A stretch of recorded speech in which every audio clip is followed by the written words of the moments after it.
Good morning dear students, आप सभी का +2 अकाउंटेंसी की ऑनलाइन क्लास में स्वागत है। तो आइए शुरुआत करते हैं unit second accounting for partnership firm के 5th पार्ट से। आज हम इस पार्ट में डिस्कस करेंगे एडजस्टमेंट्स ऑफ पार्टनर सैलरी और commission, interest on partners loan to firm, rent paid to a partner and managers commissions के बारे में। तो शुरुआत करते हैं पार्टनर सैलरी और कमीशन से। भारतीय साझेदारी अधिनियम 1932 की धारा 13C के अनुसार यदि साझेदारों में रिटन एग्रीमेंट नहीं हुआ है तो किसी भी पार्टनर को फर्म से सैलरी और कमीशन लेने का अधिकार नहीं है। हाँ, यदि कोई साझेदार अन्य साझेदारों की अपेक्षा अधिक कार्य करता है तो सभी साझेदार मिलकर के उस साझेदार के लिए सैलरी और कमीशंस का प्रावधान कर सकते हैं। तो किसी भी पार्टनर्स को सैलरी और कमीशंस तभी मिलेगा जब उसका पार्टनरशिप डीड में रिटन एग्रीमेंट में प्रावधान हो, तभी उसको मिलेगा, अदरवाइज नहीं। तो अब हम करते हैं, जो सैलरी है वो उसको पूरे किसी पार्टनर्स को पूरे वर्ष भर भी वार्षिक रूप से भी दी जा सकती है या कुछ महीनों के लिए भी दी जा सकती है। ठीक है, तो इसकी गणना जो है कैसे की जाती है, जो भी पार्टनरशिप एग्रीमेंट में बात की होगी उसके अकॉर्डिंग की जाती है। अब आ जाती है बात जो है पार्टनर्स के कमीशंस की। तो पार्टनर्स को जो कमीशंस है वो सेल्स के ऊपर भी दी जा सकती है, पार्टनर्स को जो कमीशन है वो प्रॉफिट्स के ऊपर भी दी जा सकती है। उसका जो प्रिंसिपल अमाउंट है वो कुछ भी हो, चाहे वो सेल्स का हो चाहे वो प्रॉफिट्स का हो, तो हम क्या करते हैं, प्रिंसिपल अमाउंट मल्टीप्लाई बाय जितना भी रेट ऑफ कमीशंस है वो डिवाइड बाय हम करते हैं 100। लेकिन यहाँ पर एक बात ये इंपॉर्टेंट है कि कई बार जब हमने पार्टनर्स को कमीशन देनी होती है तो उसमें रेट के साथ बिफोर शब्द या आफ्टर शब्द लगा होता है कि बिफोर चार्जिंग सच कमीशंस या आफ्टर चार्जिंग सच कमीशंस। ठीक है, तो उस दशा में जब बिफोर लगा हुआ है तो जो भी हमारा प्रिंसिपल अमाउंट बढ़ेगा उस प्रिंसिपल अमाउंट को हम क्या करेंगे, percentage of rate of commissions divide by किससे करेंगे, 100 से। और अगर आफ्टर चार्जिंग लगा हुआ हो तो जितना भी हमारा प्रिंसिपल अमाउंट बनेगा उसको हम मल्टीप्लाई करेंगे रेट ऑफ इंटरेस्ट से और डिवाइड करेंगे 100 प्लस रेट ऑफ इंटरेस्ट से। ठीक है, अब इसकी जो कैलकुलेशन जो कैसे होती है उसके बारे में आपको बताते हैं। तो जो सैलरी है और कमीशन है वो पार्टनर्स को कैश के रूप में नहीं दी जाती है, तो ये उसके कैपिटल अकाउंट में क्या कर दी जाती है, ट्रांसफर कर दी जाती है। तो इसमें क्या क्या जनरल एंट्रीज बनती है, तो सबसे पहले इसको ट्रांसफर किया जाता है profit and loss appropriation account में। तो क्या जनरल एंट्रीज बनती है, profit and loss appropriation account debit to partners salary account to partners commission account. ये होगी जब profit and loss appropriation account में इसको ट्रांसफर किया जाता है। और जब प्रॉफिट एंड लॉस से उनके कैपिटल अकाउंट में ट्रांसफर किया जाता है तब जनरल एंट्रीज बनती है partners salary account debit, partners commission account debit to partners capital account. ठीक है, तो ऐसा हम ट्रीटमेंट करते हैं पार्टनर्स की सैलरी और कमीशंस का। अब नेक्स्ट आ जाता है इंटरेस्ट ऑन पार्टनर्स लोन। तो कोई भी फर्म जो है वो साझेदारों से भी क्या कर सकती है, जरूरत पड़ने पर लोन ले सकती है। और कोई भी जो साझेदार है वो फर्म को जरूरत पड़ने पर क्या कर सकता है, लोन दे सकता है। तो जब कोई साझेदार फर्म को लोन देगा तो उसको बदले में क्या दिया जाएगा, इंटरेस्ट, ब्याज दिया जाएगा। तो ब्याज कैसे दिया जाएगा, जितना परसेंट जो है पार्टनरशिप डीड में एग्रीमेंट में बात कही होती है उतना उसको इंटरेस्ट दे दिया जाता है।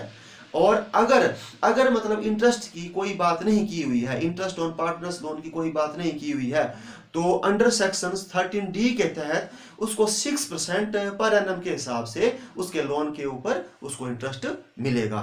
ठीक है, तो अब इसकी जनरल एंट्रीज क्या होती है, इसकी जनरल एंट्रीज होती है सबसे पहले जब मतलब ड्यू होता है तो interest account debit to outstanding interest account होता है। और इसको हम क्या करते हैं, ये जो है एक चार्ज है, जो इंटरेस्ट ऑन पार्टनर्स लोन है एक चार्ज है, चार्ज ऑफ प्रॉफिट। चार्ज का मतलब होता है प्रभार, जो मतलब फर्म को देना ही देना पड़ता है, चाहे फर्म को प्रॉफिट हो चाहे लॉस हो। लॉस हो तब भी क्या करना पड़ता है, फर्म को देना ही देना पड़ता है। तो इसको हम जो इंटरेस्ट ऑन पार्टनर्स लोन है इसको हम profit and loss appropriation account में नहीं बताते, क्योंकि जो जो हमारे प्रभार होते हैं, जो हमारे चार्ज होते हैं, उन सब को प्रॉफिट एंड लॉस अकाउंट में बताया जाता है। तो इसको प्रॉफिट एंड लॉस अकाउंट में बताया जाता है किस तरफ, डेबिट साइड। तो डेबिट साइड किसकी होती है, खर्चों की। तो इसकी जो जनरल एंट्रीज है वो आपको मैंने बताई, interest account debit to outstanding interest account, और जब हम ट्रांसफर करते हैं इसको प्रॉफिट एंड लॉस अकाउंट में तो एंट्रीज बनती है profit and loss account debit to interest on partners loan account. ठीक है, तो जितनी भी एडजस्टमेंट होती है उनका हम दो जगह लेखा करते हैं।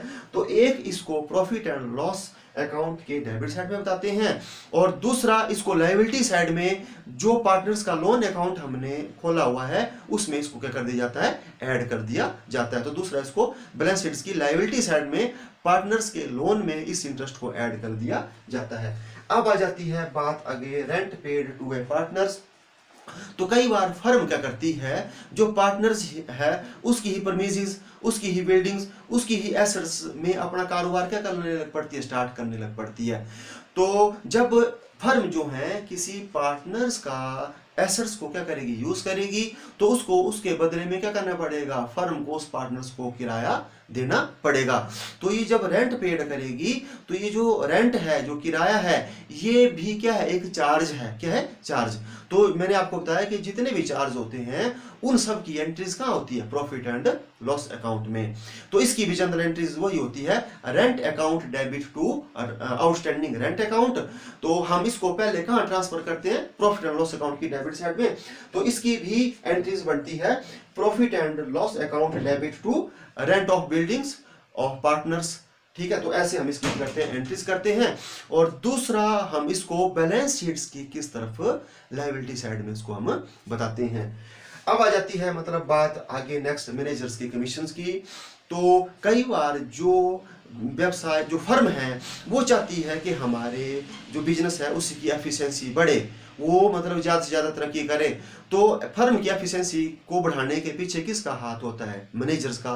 तो इसलिए कई बार फर्म जो है मैनेजर से बात करती है कि अगर मतलब आप अच्छे ढंग से काम करेंगे, एक्स्ट्रा काम करेंगे, हमारे फर्म के प्रति डिवोट हो जाएंगे, समर्पित हो जाएंगे, तो हम आपको क्या करेंगे, प्रॉफिट्स के ऊपर कमीशन भी देंगे। तो ये इन सब का मोटिव होता है एफिशिएंसी को, फर्म की एफिशिएंसी को बढ़ाना। तो फर्म का जो मैनेजर है वो भी क्या करता है, बड़े अच्छे ढंग से काम करता है, तो लास्ट में उसको भी क्या की जाती है, कमीशंस दी जाती है। तो उसको जो कमीशंस है वो बिफोर चार्जिंग सच मतलब कमीशंस भी होता है और आफ्टर चार्जिंग भी होता है। ठीक है, तो उसको जो कमीशन है वो होती है प्रॉफिट्स के ऊपर। तो प्रॉफिट के साथ जब लिखा हुआ है बिफोर चार्जिंग, तो उसको कैलकुलेट करने का फार्मूला होता है net profit multiply by rate of commissions upon 100।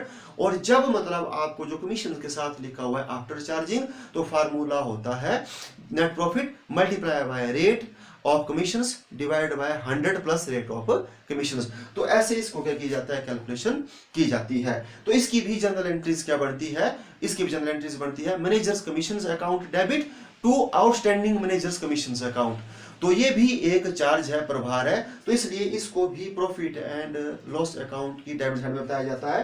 तो प्रॉफिट एंड लॉस अकाउंट की डेबिट साइड में जब हम ट्रांसफर करते हैं तो यहाँ पर क्या एंट्री बनती है, profit and loss account debit to managers commission account. और दूसरा इसको बैलेंस शीट्स की किस साइड बताया जाता है, लायबिलिटी साइड में बताया जाता है। तो आज के हमने इस वीडियो में डिस्कस किया एडजस्टमेंट्स ऑफ पार्टनर सैलरी और commissions, interest on partners loan to firm, rent paid to a partners and managers commissions के बारे में। अब आपको मैं एक सारांश बताता हूं कि कहां कहां इनकी एडजस्टमेंट होती है। तो जो पार्टनर्स की सैलरी और कमीशंस है इसको हम जो है profit and loss appropriations account की डेबिट साइड में बताते हैं, और दूसरा जब हम पार्टनर्स का कैपिटल अकाउंट बनाते हैं तो उसकी क्रेडिट साइड में। अब आ जाती है बात इंटरेस्ट की। तो जो इंटरेस्ट हम पेड करते हैं पार्टनर्स से, हमने लोन लिया उसके ऊपर, तो उसको हम प्रॉफिट एंड लॉस अकाउंट की किस साइड बताते हैं, एक बताते हैं डेबिट साइड में, और दूसरा बैलेंस शीट्स में जो हमने पार्टनर्स का लोन अकाउंट खोला होता है उसमें क्या कर देते हैं, प्लस। अब आ जाती है नेक्स्ट बात रेंट की। तो रेंट को हम जो है प्रॉफिट एंड लॉस अकाउंट की डेबिट साइड में बताते हैं, और बैलेंस शीट्स की हम किस साइड, लायबिलिटी साइड में हम इसको बताते हैं। और जो मैनेजर की जो कमीशंस है इसको भी हम, ये भी एक चार्ज है, इसको हम प्रॉफिट एंड लॉस अकाउंट की किस साइड बताते हैं, डेबिट साइड में। और दूसरा हम, ये आउटस्टैंडिंग है, अभी दी नहीं हुई है, तो इसको हम बैलेंस शीट्स की किस साइड बताते हैं, लायबिलिटी साइड में। ठीक है, तो ये था आज का टॉपिक, आपको पता लगा होगा। ठीक है, तो अब मिलते हैं नेक्स्ट वीडियो में। Thank you so much.